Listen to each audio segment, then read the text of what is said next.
I want to kind of take you through a tale of two clients that I have. Client A, she has less than 300 followers, but I've watched her grow. She has a team of 4 people. She has had really steady growth. She recently had to have a wait list during tax season, during the busiest time of the year. She wasn't even able to take on any more clients because she was totally maxed out. Client B has over 1,000 followers. They have 1 team member and they feel like they're constantly struggling to sell on social media. If you are putting yourself out there more, you are going to find more success in building relationships and building trust with people, even if it's only a couple hundred people. And 300 people is a lot of people still. Like if you had 300 people in a room that came just to hear what you had to say, that's a huge win.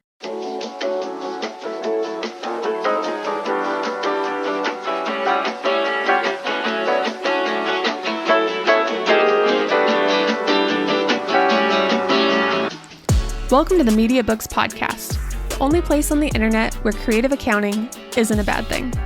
Owning a virtual firm today means having a professional and modern online presence, and in this podcast, we talk about how to do just that.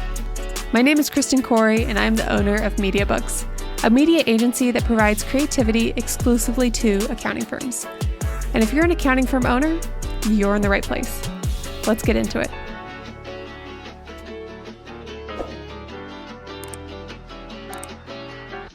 Hey everyone, and welcome to another episode of the Media Books Podcast. In this podcast episode, I am going to be talking about 4 social media myths preventing you from selling.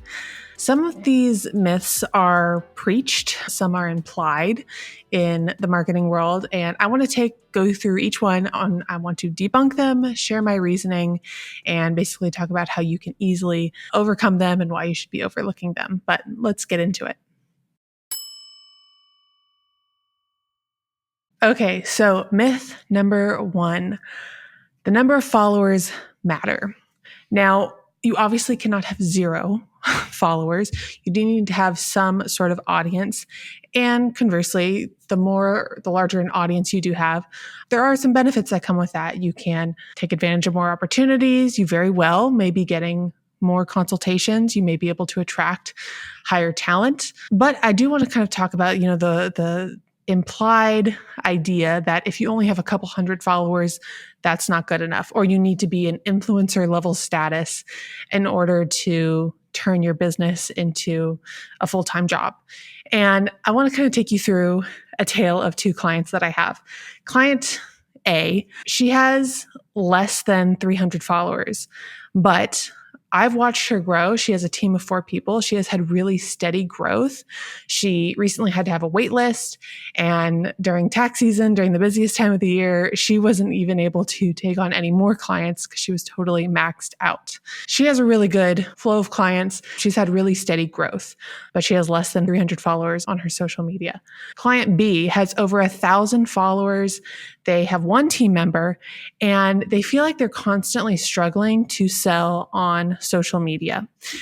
And my point with kind of explaining these 2 clients, these 2 scenarios, is saying just because you have more than 1,000 followers, yes, you may be able to get more of those opportunities, different things like that. But there's a lot of other things that go into it other than just those 2 numbers on your social media account, who you're following and who's following you. So kind of just want to talk about some of these differences and why I believe that really you can grow a great business with just a couple hundred followers. And firstly, with that first client that I mentioned, one thing that she really does is she focuses on putting a lot of her own personal stories and personal content into her social media. So that's the thing. Social media is made for social interaction.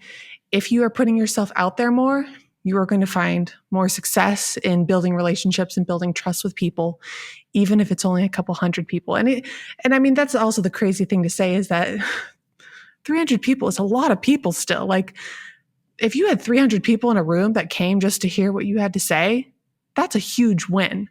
So having said that, I mean, you can still build a very great business with just a couple hundred people versus the other client who has more than 1,000 followers. And she doesn't post herself a lot. She doesn't talk a lot about her personal stories. A lot of the content that she does sort of create is very much reused content. It's not super unique. And so something that we've been trying to work on is how to create more unique content to try to pull in those different people and try to really capture her audience's attention. So focusing on personal content, focusing on her unique story. And then also something else to consider is the first client that I talked about, the one that's having success with just a couple hundred followers, she has had a longer time to build her current brand. This is something that she's been working on for years. And even though her follower count may not show it, she has been able to build those relationships with just the couple hundred followers she does have, so that when they do need an accountant, they reach out. And so that's the kind of the difficult thing with social media is just because someone, follows you today doesn't necessarily mean that they're going to schedule a consultation tomorrow. A lot of the social media work is just every day planting little seeds and putting little things into that relationship to help it grow. And then lastly, one big difference I notice between these two clients is one really focuses on building relationships with non-accountants. They are in other communities, they are active members in other communities where there's sometimes only bookkeeper or accountant in the room, versus that accountant who has over 1,000 followers. They spend a lot of time in accounting groups. And there's absolutely nothing wrong with spending time, obviously building your own professional development. But when you are doing that, know that you're doing professional development. You're not necessarily networking. That can create opportunities, but it's going to create fewer opportunities, fewer return on that sort of client-focused investment, networking with other accountants versus networking with a Facebook group or Instagram accounts where it's primarily your target audience. So considering that give and take, where are you spending your time? And, do you maybe need to figure out how to focus more time on those non-accountant groups of people who will buy your services? So just with this myth, do not blame a low follower count, quote unquote, on your lack of sales. You can definitely sell your services even with not thousands and thousands of followers. Second myth, you have to post daily on social media. Now, when it comes to content, quality is going to be better than quantity, but you do have to be consistent. So if you are only waiting to post until you have some quality, unique post to share, and it's once a month maybe, that's going to be difficult. It's going to be very difficult to grow your online presence. It's going to be very difficult to build relationships, but you do need to also post consistently. So quality, consistent posting, but quantity, high quantity is not necessarily going to mean higher results. So those are the two things that you want to focus on. But when you're aiming for a consistent schedule, you need to consider what is consistent and what that looks like for you. You also need to consider the platform. So for example, Instagram has a much higher demand of content, frequency of content than a platform like YouTube. Instagram, it's almost expected that you post on stories every day, post a reel or a carousel at least once a week. And then, YouTube, if you post once a week, that's pretty normal or standard, or that's a good sort of deadline or flow to keep going. So you do need to consider the platform when it comes to how often you post. But if you're at least consistent with your posting, you're posting quality content, you're definitely hitting or checking off all the boxes. So do not be discouraged from selling on social media if you feel like you need to be posting every day or someone told you need to be posting every day. There's definitely strategies where that's not the case. Like so many remote workers, I am picky when it comes to my tech. I want a simple user interface, something that integrates with all the apps I'm already using, and I don't want to be nickel and dimed for every feature. I have run campaigns for plenty of accounting firms and used nearly every app under the sun, but for the past 4 years, I have been using Flowdesk at MediaBooks. Flowdesk offers a minimalistic user interface that does not cut back on any features. With workflows, automations, email campaigns, and advanced analytics, all for one price, I have no plans on switching anytime soon. And if you want to check out Flowdesk, you can get 50% off for your first year by simply clicking the link in the show notes.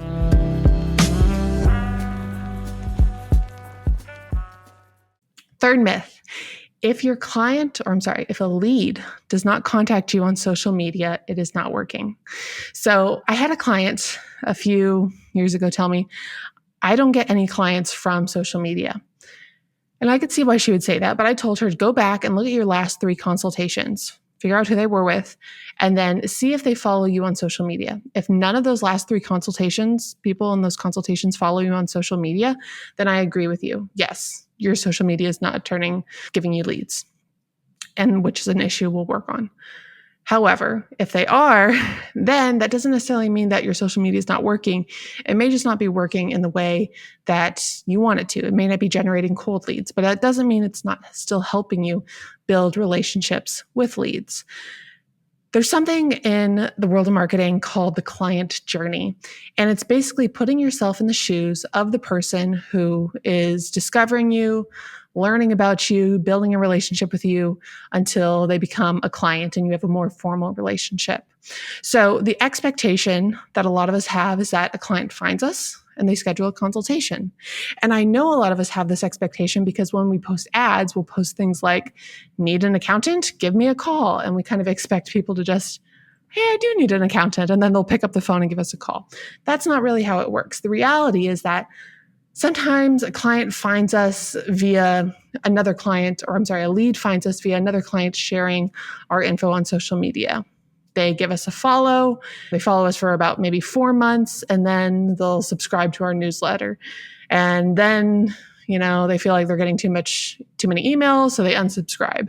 Doesn't mean they don't like you, but for whatever reason, they unsubscribe. And then they remember that their taxes are due. They're like, oh, shoot. And then they contact you. And then when you have on your form asking, hey, how did you hear about me? They say they found you via referral. Because they kind of did. I mean, they found you via someone on social media. Or maybe they say they found you via their newsletter because they remembered following you and unsubscribing from you. Self-reporting is not always accurate. And how they found you is not always specific. So here's the thing. If you're thinking, okay, my social media is not helping bring in sales, consider the consultations that you're having. Are people following you on social media, on your active platforms? Are they engaging with your content? If the answer is no, then yes, you may need to rethink your marketing strategy, or you may just need to rethink how you're using social media as part of your marketing strategy.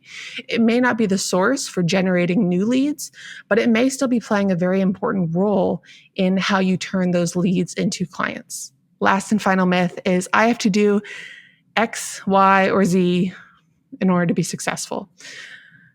This is something that I strongly disagree with because I feel like I'm a creative person and it goes against the creative spirit. Marketing is a creative industry.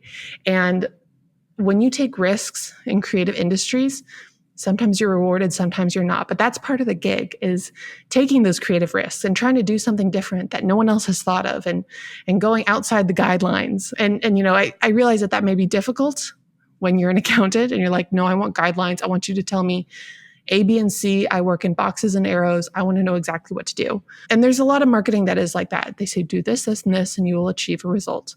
But some of the greatest marketing strategies are built from ideas that people went against the grain. I was just reading an article about Burger King, and they have this great campaign out right now where it's a burger that is just like molded. Like, I don't know, it was like 2 months or something. They took a photo of it 2 months later after it was just sitting out, and it looks disgusting. And that is the ad, this burger molded 2 months later. And the whole idea is that these are fresh ingredients, that they're not frozen, that you can tell when a burger is fresh versus 2 months old. That goes against kind of marketing advice. You don't necessarily want to post a burger that looks old on your social media channels, but that is their strategy right now. And it's going against the grain, and it's quote unquote breaking a rule. So whenever someone says you have to, or you should do something, or you should never do something, generally speaking, I'm skeptical. Some of the best marketing campaigns really go and break that mold. And we can talk about examples all day, but the idea here is that if someone is telling you you have to do something, consider, okay, is this a general guideline that helps make things easier? Or are they trying to just tell me what to do, and they've kind of lost the spirit of marketing. Because here's the thing, if something doesn't align with you, it doesn't align with your values or what you believe makes your firm great, be bold enough to look for another way to do it. I strongly believe that because marketing is a creative industry, there are enough routes that you can go to figure out a way that fits you and puts you in a good light for connecting with other people that need your services. So earlier in the podcast, I talked about posting daily. Be bold enough to figure out how to post on social media without even posting, or how to get clients on social media without even posting. This may sound like a challenge, but frankly, I found a client recently. Her and I were talking, and she was telling me her strategy. I'm like, this is a really interesting strategy.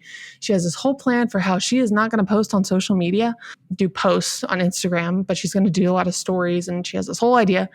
And I thought, this is genius. This goes against the myth that I talked about of you need to post daily, and she's doing something very unique. Will it work? I don't know. I mean, if we go back to finance principles, higher risk, higher the required rate of return. So it very, very well just may be a risk that doesn't work out well for her.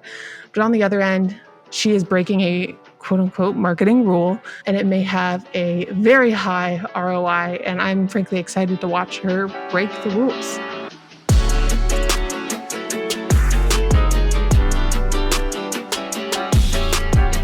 When it comes to designing websites, the service page always takes much more time than anticipated.